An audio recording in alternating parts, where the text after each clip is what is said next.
What is up, everybody, and welcome back. This week, we're here to talk about the WM Phoenix Open. I like to refer to it as the Waste Management. I've been to the event a few times.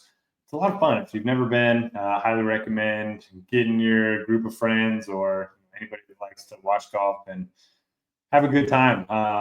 Go check it out. You know, the par 3 16 school, but there's a lot of good holes that you can hang out on. Man, a lot of people. If you love people, there's a lot of people, a lot of intoxicated people as well. But we're here to talk about the event. I hope everyone had a good week at the Pebble Beach Pro-Am. My main lineup, I had everyone between T13 and T33. Unfortunately, that wasn't enough to get it over the line in small field tournaments, but just barely bubbled. So hoping to have a better week this time around. Didn't have a lot of success in MME or betting either, but it was good to see Rory McIlroy back in the winner's circle. Okay, TPC Scottsdale, par 71, over 7,200 yards. This is one of the most driver-heavy courses on the PGA Tour. It's right there with like Augusta National is how often the golfers hit driver off the tee. So you want guys that are really good off the tee. I don't mind playing the distance angle because playing from the rough isn't all that penal. However, this is a desert course, so if you do spray the ball too far offline, you will be dealing with the desert and just hoping to find a lie that you can, have a swing at. If not, obviously you're going to have to play an unplayable or even re-tee if you can't find the ball. So I prefer going with strokes gained off the tee rather than driving distance. This is a course where the greens are large, but they are tiered. So you want to hit the right quadrant of the green with your approach shots. We do see a lot of good iron players play well here. And since the greens aren't so big, you don't see a lot of scrambling. I think the field hit 71% greens in regulation last year. So that does lower the importance of strokes gained around the green. I only have it weighted at 3% this week.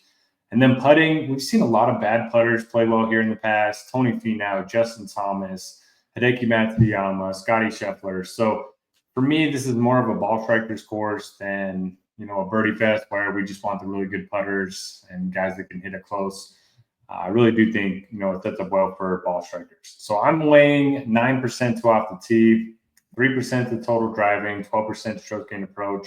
The expected column, as we always, I like to look at who pops in this one because it is who I expect to gain the most strokes on this specific course with their irons. And that's all based off where we think they're going to be hitting their approach shots from based on their driving distance. Scotty Scheffler, number one. Then you have Hoagie, Putnam, JT, and Nick Taylor kind of rounding out your top five. Nick Taylor's an interesting one. He obviously has a really good track record here, second and first here the last couple of years. Stroking around the green, only 3%. Only have 7% weighted to putting, which is probably one of the lowest that we will have all year. And the greens here, they're Bermuda, but they're overseeded with POA, ryegrass, and bentgrass. So it's kind of hard to rely on a putting split on any one surface. So that rather than having a split, I just went with strokes gained putting at TPC Scottsdale over the last 5 years.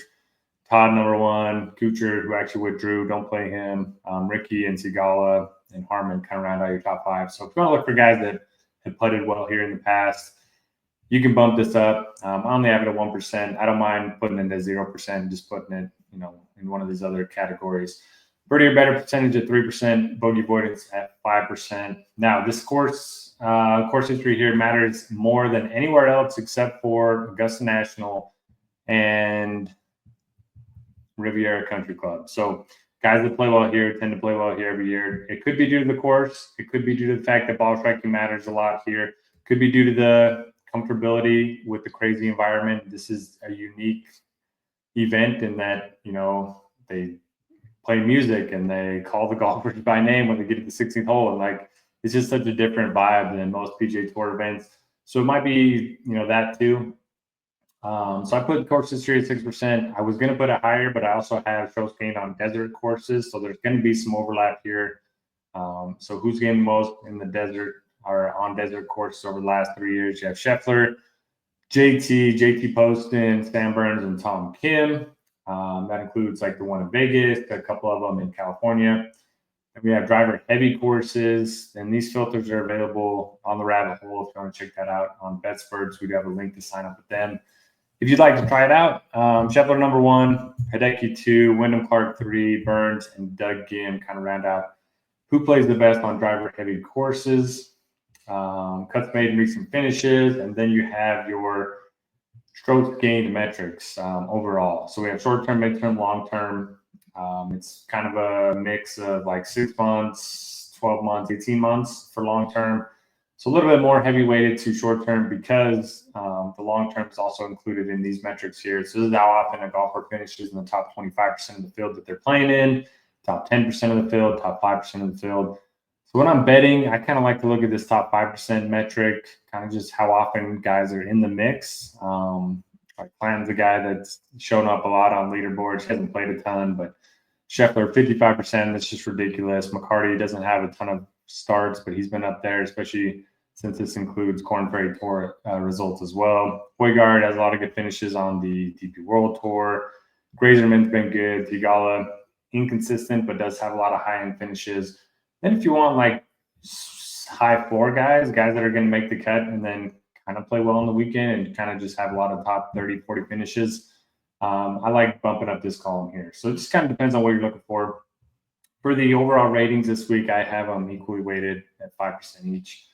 Let's talk about the player pool.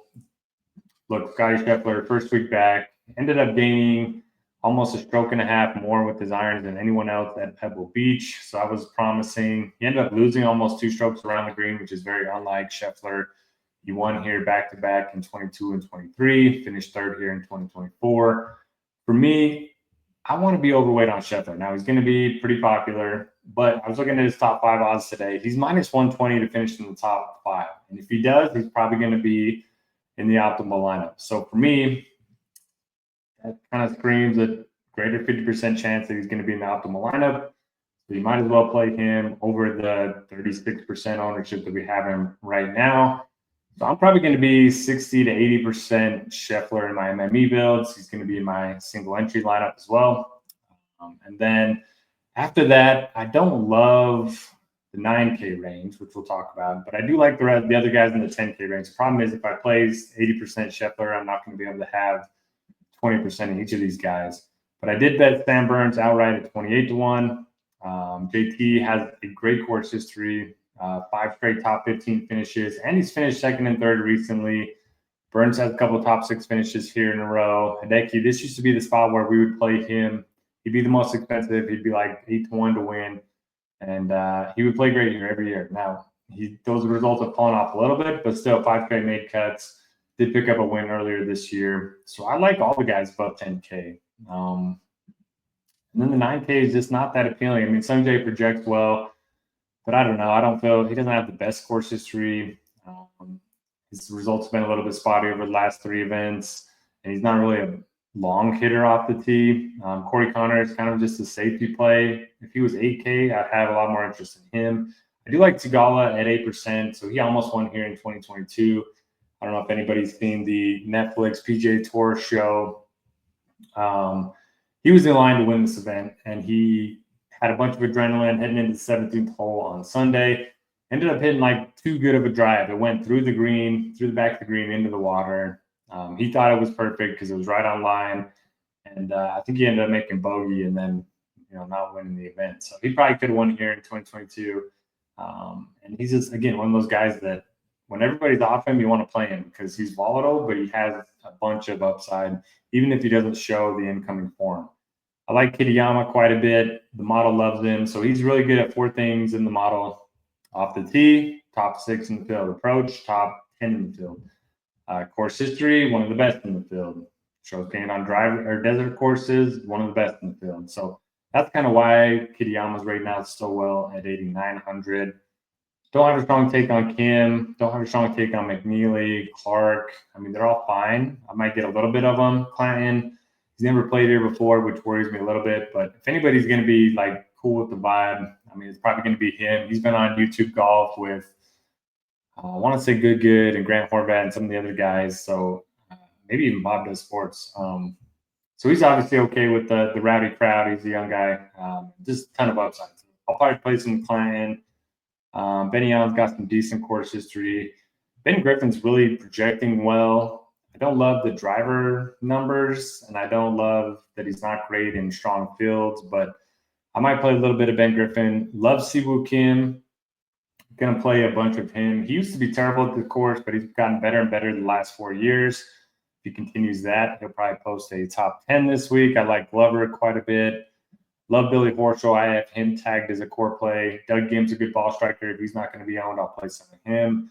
JT Poston, pretty good track record around these parts. Don't mind playing some of him. He was good a few weeks ago. Keith Mitchell, another good ball striker. I'll play some of him. Sam Stevens, I think he's going to be 15% owned this week. I've seen a lot of people on him. Really good driver of the ball, but I do like him.